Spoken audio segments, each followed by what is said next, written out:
Okay, my paper, the paper I was asked to talk about is Unesco's World Heritage Listing and Heritage Interpretation. So it builds on Neil Silberman's lecture last week, but it differs in a number of important ways. I'm focusing on Unesco's World Heritage Project and how it works and how it might work better in relation to site interpretation. Site interpretation, of course, is fundamental to the World Heritage Project. The idea of outstanding universal value is, of course, an interpretation, and we're always dealing with associative values, things that are interpretations of historic places. I see the World Heritage Project in the context of UNESCO's constitution, especially its overriding goal of building bridges to peace.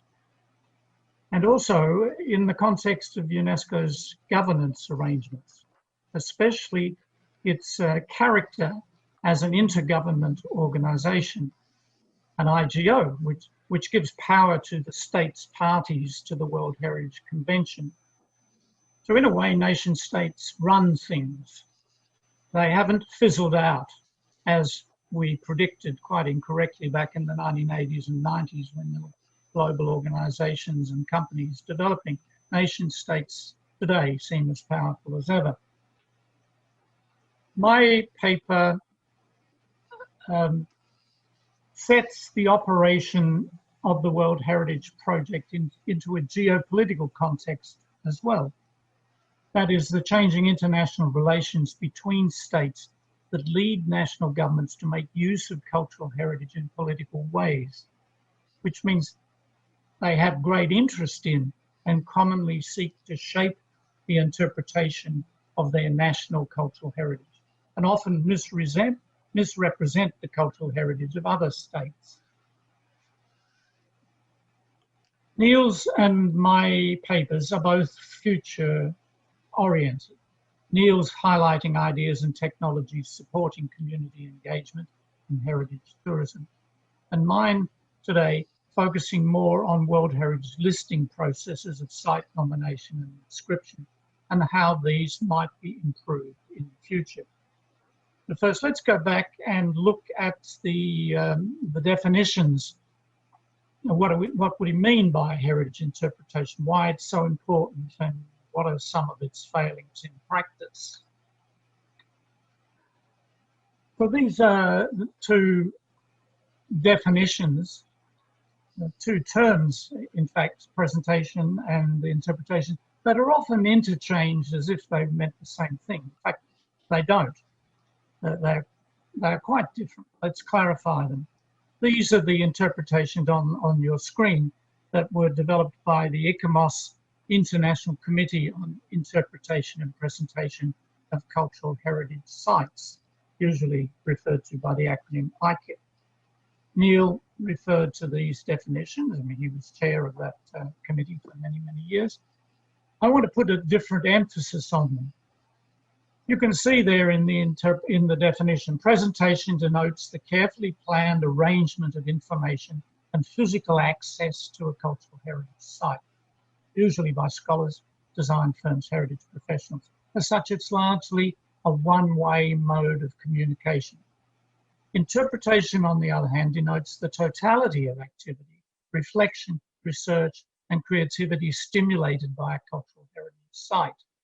And the definition goes on and talks about the need for inclusive views of the past, incorporating these into our understanding about the site, and how you might use the site and its interpretation as valuable resources for sustainable community development and dialogue between various cultures and between generations.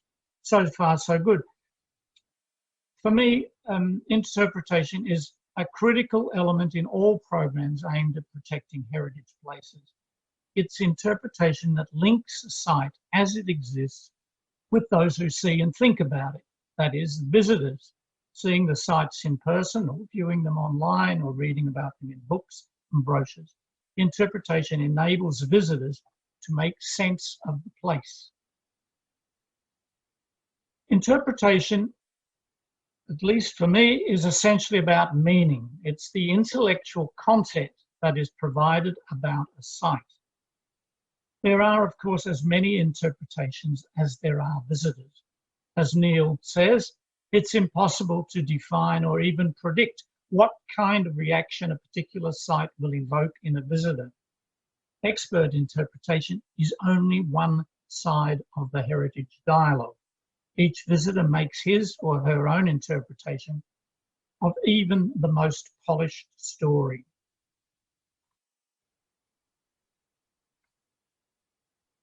While we should encourage visitors to contribute to such content, in most cases, site managers arrange for particular versions of site significance to be presented. In doing this, the site managers normally describe their sites in ways that fit the government-approved national narrative. There's no guarantee that the official interpretation will match what lies in the visitor's heart and mind. From this, it's clear that further research needs to be done on how interpretations form in people's mind and how this can be utilised by site managers to improve interpretation and presentation plans for their sites. Site interpretation, however, is not well developed in many sites around the world, and site managers would benefit from external assistance to lift standards. Greater effort especially needs to go into making the intellectual content accessible to visitors who have a non-technical interest in the site and who want the site to be set into a broad historical and geographical context. Many visitors are put off when the only narrative provided about a site is ideology-bound and propagandistic. There are heightened difficulties interpreting sites in countries still in post-conflict mode. Indeed, the interpretation and presentation sometimes exacerbate tensions persisting from the past. Further work also needs to be done, therefore, on the interpretation of the many places that are associated with recent conflicts. I'm particularly interested in this personally, no doubt reflecting my initial disciplinary training as a political geographer. Of course, we know that the memories of an international or civil conflict do not end with the ceasefire. They continue on and become an important element of the intangible cultural heritage that we must now consider in World Heritage nomination and management practices, including site interpretation. When places are remembered differently by countries that were previously in open conflict, nationalistic interpretation commonly reinforces divisions and maintains or even increases tensions. Tensions are not only between states, but also between communities within states. There are now many case studies demonstrating the blatant replacement of minority cultures by the majority culture, commonly with governments using the pretext of seeking national cohesion, but disregarding the abuse of human rights that is involved.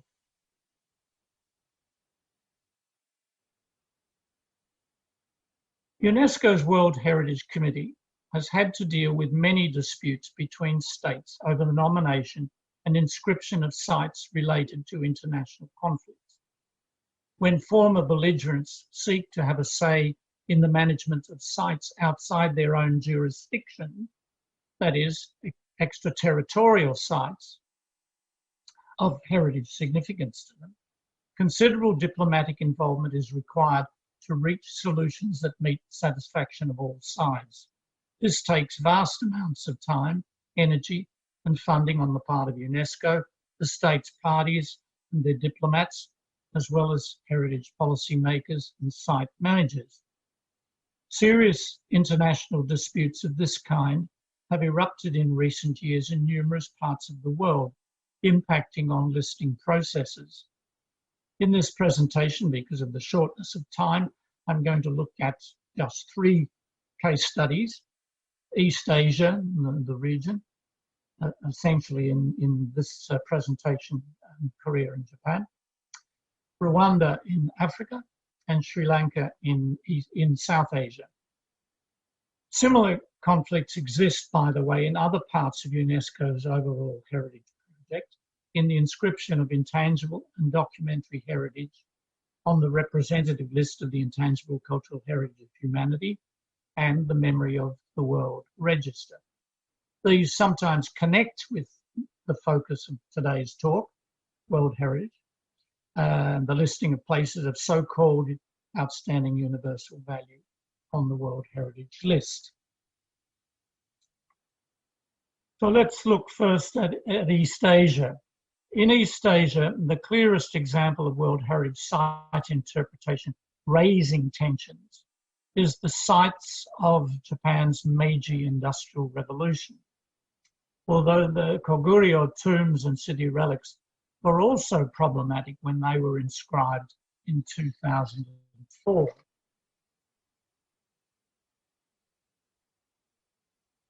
When the Japanese Meiji Industrial Revolution serial sites were nominated to the World Heritage Committee at its 2015 session in Bonn, the Republic of Korea refused to support it because of the forced labour issue, which had been omitted from the nomination.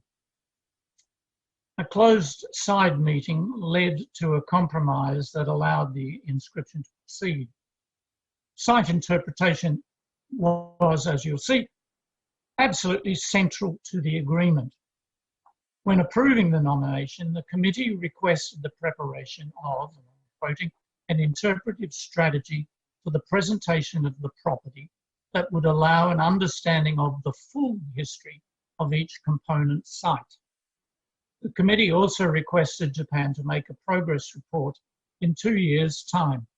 In its progress report, Japan skirted the forced labour issue, indicating only that an interpretation strategy had been developed and that the views of independent international experts had been taken into account, as well as the specific advice of the ICOMOS International Scientific Committee on Interpretation and Presentation, ICIP. That specific advice was on what the word "a full history" of each site might mean. When the committee considered Japan's report at its 42nd session in 2018, the committee accepted that sufficient interpretation was available digitally for all site components, and that there would be a single information centre located in Tokyo, by the way, rather than on the sites themselves. However, the committee strongly encouraged, and I'm again quoting, strongly encouraged the state party to take into account best international practices for interpretation strategies when continuing its work on the interpretation of the full history of the property, both during and outside the period covered by its OUV. The period of the property's OUV is the Meiji period, 1868 to 1912.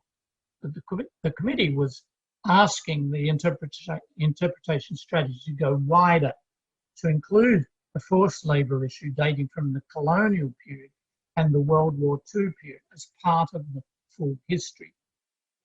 Japan's second State of Conservation report was posted on UNESCO's website on the 2nd of December 2019.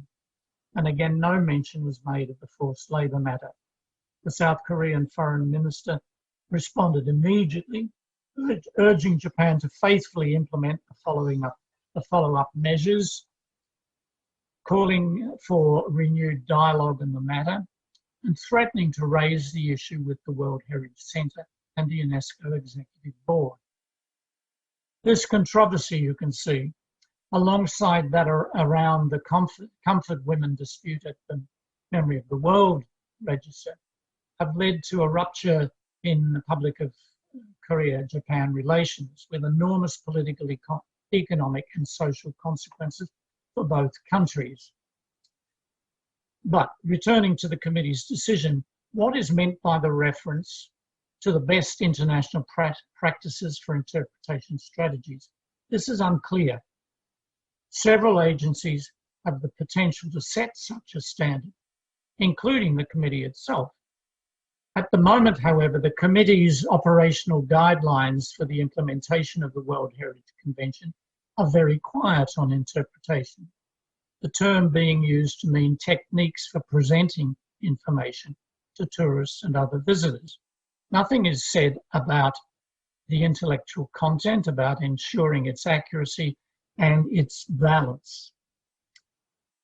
Two of the ICOMOS International Scientific Committees, ICIP, I've already mentioned, and the International Committee on Fortifications and Military Heritage, ICOFORT, could also take up the challenge to develop best practice interpretation for conflict-related places.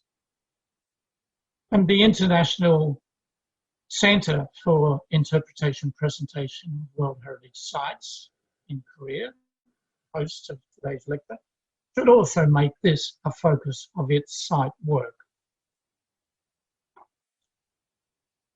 The geopolitical significance of the Rwanda case is also clear and also changing over time. The case fits to my earlier comment that tensions not only exist between states, but also between communities within states. In Rwanda, commemoration relates to the slaughter of between 500,000 and 1 million Tutsi, Twa and moderate Hutu that took place in April to July in 1994. It's commonly known as, referred to as the Tutsi genocide. Because Rwanda did not have a monumental tradition, when commemoration practices began, they focused on the bodies of the dead. Eventually, however, attention was turned to preserving the main genocide sites, and 4 of these, Nyamata, Morambi, Bisesero, and Kazosi, were submitted to the World Heritage Tentative List in 2012. The United Nations and several Western states, notably the United States, United Kingdom, and especially France, have been accused of providing material support to the Hutu perpetrators of the genocide. Rwanda moved out of the French orbit and joined the Commonwealth, the organisation that grew out of the British Empire. English has replaced French as the main foreign language taught in schools. Continuing difficult relations with those states may complicate the Rwandan serial sites translation from the tentative list to the World Heritage List. We've yet to see. Within Rwanda, inscription may also heighten existing tensions with the remaining Hutu people. The good news, however, is that there appears to have been a significant movement in the official Rwandan attitude since around 2010. While the genocide remains a foundational element of the Rwandan nation, it has been shifted aside and reconciliation is now at the heart of the memorial process. What does this mean for site interpretation in Rwanda? Is there a Hutu view of 1994 that should be incorporated? Or should Colin Long and Kia Reeves' admonition with regard to the growth of Khmer Rouge devotion at Anglong Veng in Cambodia be borne in mind in the Rwandan and similar cases? Their view on the screen there. If the purpose of heritage preservation in the case of places of pain and shame is to commemorate the victims, then there's little role for the preservation of perpetrator sites. Heritage preservation is not about preserving all of the past. It's about remembering aspects of the past which we believe worthy of remembrance. So we might bear that in mind, is my point. As in Rwanda, recent scholarship in and on Sri Lanka suggests that a shifting interpretation strategy at the national level seems to be working towards reconciliation there, in this case between the two cultural groups engaged in the country's long-running civil war that went from 1983 to 2009, the Buddhist Sinhalese majority and the Hindu Tamil minority. One study published this year by Samaratanga and others explains how in the immediate post-war years, Sinhalese tourists flocked northward to gaze upon war remnants, creating dark tourism in Jaffna and the northern province. Gradually over the last decade, however, the national government and the military have been systematically removing the dark tourism attractions, and subsequently the dark tourist gaze has begun shifting towards a more conventional tourist gaze. Sri Lanka also offers some exemplary cases of sites related to recent conflicts that have been sensitively interpreted in order to mollify rather than exacerbate lingering tensions. The Temple of the Sacred Tooth, which was World Heritage listed as part of the sacred city of Kandy in 1988, was attacked by terrorists a decade later. Although no one has claimed responsibility for the attack, it was seen to be linked to the civil war. 11 people were killed in the attack, 23 wounded, and serious ethnic riots and revenge destruction of Hindu religious buildings followed. Major restoration was required. An interpretation of the incident was problematic. The heritage architect responsible for the restorations, Gamini Wijesurya, who's presenting later in this online lecture series, explained to me during a site visit last December that while not attempting to erase memory of the attack, it was seen as important not to highlight the attack or to detract from the religious narrative for which the site had been inscribed. The solution was to place some of the remains of a principal gate badly damaged in the bomb in a small garden beside the temple's main pavilion. This cross-cultural sensitivity was extended and became more proactive with Sudarshan Seneviratne's concept of using Sri Lanka's heritage resources for conflict resolution, arguing that unless and until we learn to present the past by incorporate all communities as its stakeholders and develop an unbiased historical explanation of the past, it, site interpretation, in other words, will only alienate different groups for different reasons. And he put his ideas into practice at the sacred city of Anuradhapura World Heritage Site when he was the archaeological director there.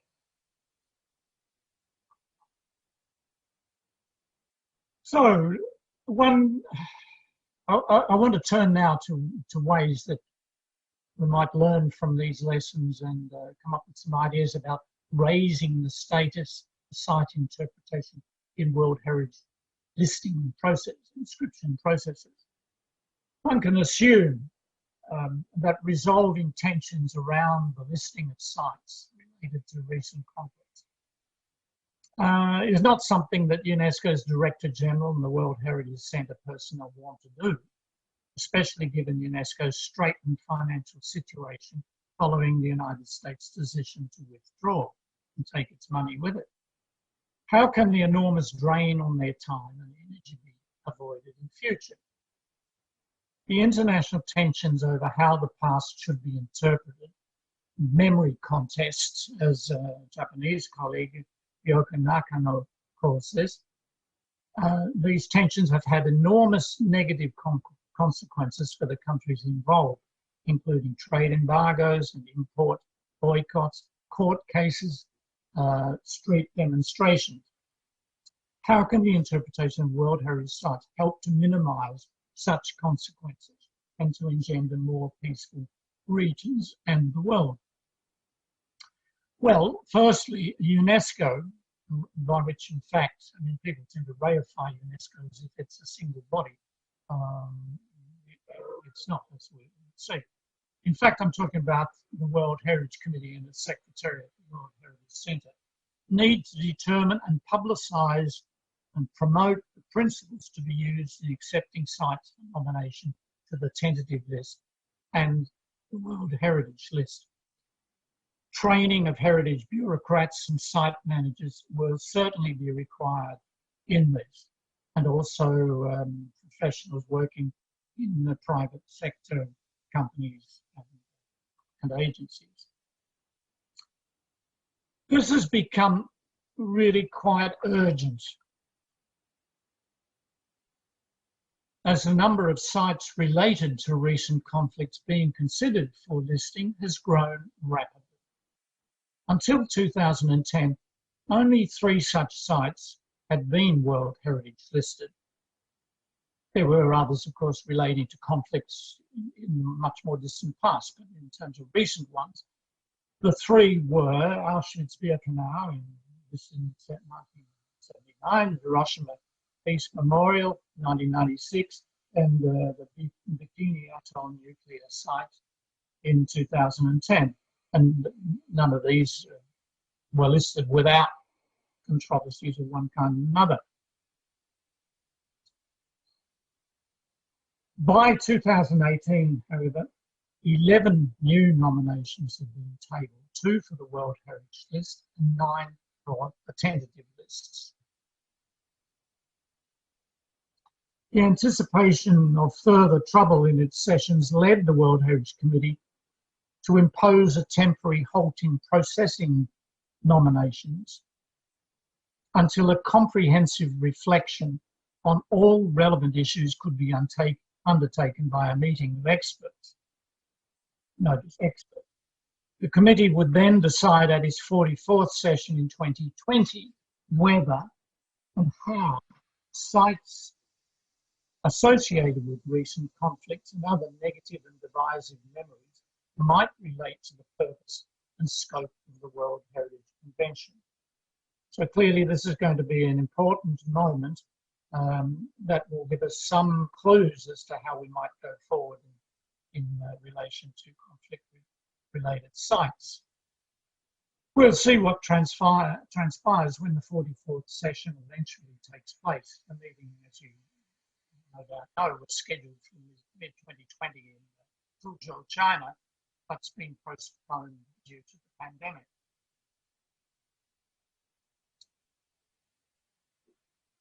With regard to developing interpretation strategies that foster reconciliation, some positive changes have in fact been occurring already, some driven by tensions directly flowing out of the conflicts themselves. A dispute in October 2015 in the Memory of the World sphere has overlapping consequences. This was a dispute between China and Japan over the inclusion of Chinese documents relating to the 1937 Nanjing massacre. When those documents were included on the MOW register, Japan held its obligatory dues of around $30 million US, which is a major issue given that the US had already withdrawn money and Japan was one of, if not the main funder at that point.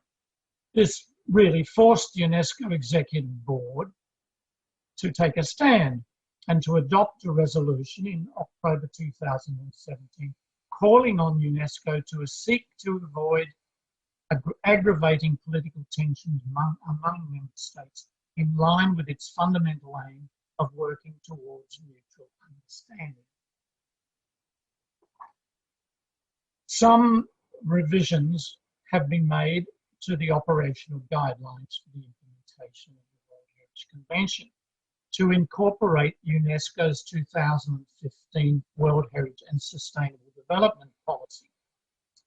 This policy brings into the heritage field the United Nations 2030 Sustainable Development Agenda and Sustainable Development Goals, the SDGs, relating to a range of things including human rights, peace and security, inclusive economic and social development, gender equity, indigenous rights, among others.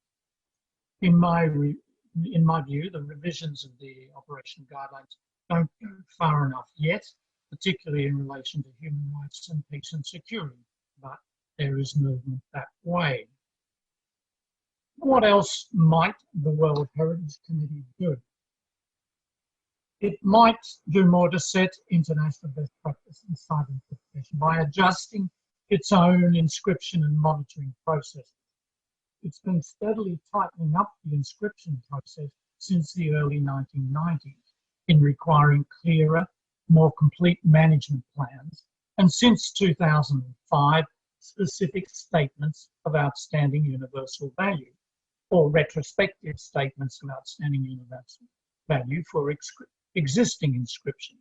It's perhaps time to include an interpretation plan for existing properties, or a retrospective interpretation plan.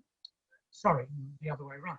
Include an interpretation plan for new nominations, and for existing properties, a retrospective interpretation plan. Such an interpretation plan should follow the kind of ideas I've been talking about, the ideas in the 2015 policy and the UN agenda and so on. The plan should not only elaborate on the significance of the heritage sites from the nominating states' parties' point of view, but also set the site into an international context, and where it's a site related to recent conflict, tell the various sides of the site's history and highlight a message of reconciliation and peace. With such an interpretation plan in hand, the advisory bodies will be able to help states parties ensure before their dossiers get to the committee that they are consistent with UNESCO principles and policies and are not going to exacerbate tension. This would fit neatly with the new preliminary assessment mechanism adopted at the committee's 43rd session last year in Baku, Azerbaijan. In line with the World Heritage and Sustainable Development Policy, the committee could give priority to nominations that move away from the promotion of the nation to the promotion of dialogue and peace. Transboundary nominations, for instance, would fit this category. It should also move to ensure a strong emphasis on interpretation in all forms of monitoring, including periodic monitoring, reactive monitoring, and so on. Now, I just want to end with a slight reality check. While academics and other professionals can promote change, as I'm doing, we need to be aware that we're working within a context, a governance context, particularly, that constrains us. How successful efforts to reform World Heritage listing procedures and practice will ultimately depend not on UNESCO or the World Heritage Committee, but on the member states, to UNESCO or the states parties to the convention. UNESCO and the committee are both intergovernmental organisations made up of these member states and state parties that jealously guard their independence and their right to put national interests first. UNESCO and the committee are dependent on the goodwill and cooperation of their members. They can monitor World Heritage activities, but they have little power to enforce. UNESCO's chief mode of operation is to inspire, that is to challenge and encourage its member states to manage their heritage sites, interpret them in ways that embrace peace and sustainable development, engage in intercultural dialogue, maintain the culture of their minorities, and in ways to go ahead with this in ways that avoid exacerbating problems, reviving or heightening tensions.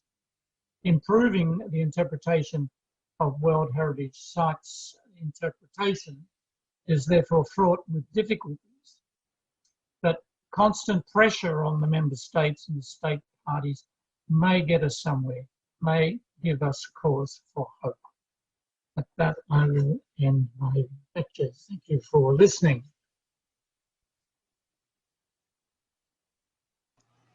Thank you, Professor.